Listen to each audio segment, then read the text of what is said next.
Our Most Buffalo story of the day, how you can help people in need right in our own community. The Salvation Army of Niagara Falls put out a call last week saying donations are desperately needed. So we visited with them today to talk about how you can help.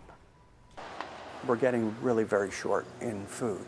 In the 3 years Major Andrew Murray has been at the Salvation Army in Niagara Falls, this is the worst he's seen it. If we don't get any more food in at all, I would guess by the end of next week we have no food to give away.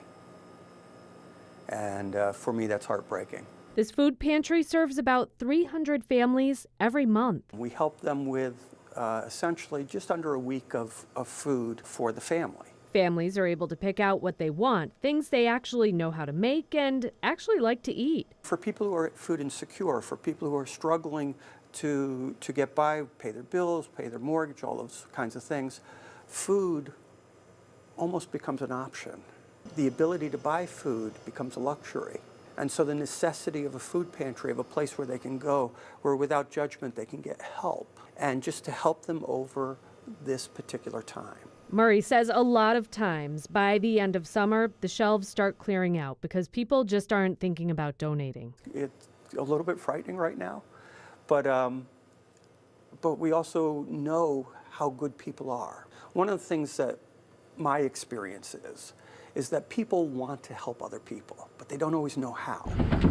Oh, this is wonderful. So if you want to help, it's as simple as dropping off food or money. In some ways, it's actually more cost-effective for us to receive a donation, and that's because we can buy in bulk. And he says there are some things that are more helpful than others. Boxed macaroni and cheese takes milk and butter.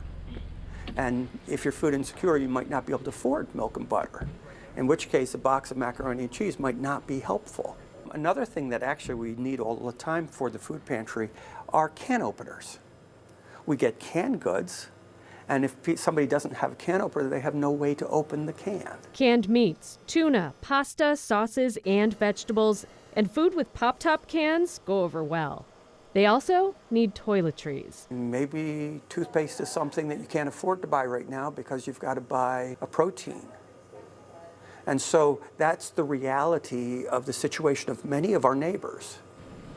If you have children in school, I promise you that there are other children in the class who are in this situation. Thank you. To help make it more comfortable for people to get help, the Salvation Army does community barbecues, and hundreds of people show up.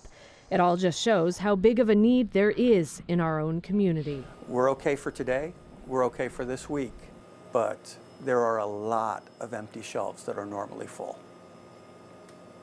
So if you would like to help, I have more information on where and how to donate with this story online. Thank you so much for joining us today for Most Buffalo. We'll see you back here tomorrow. But first at 5 with Scott and Mary Ellis starts right now.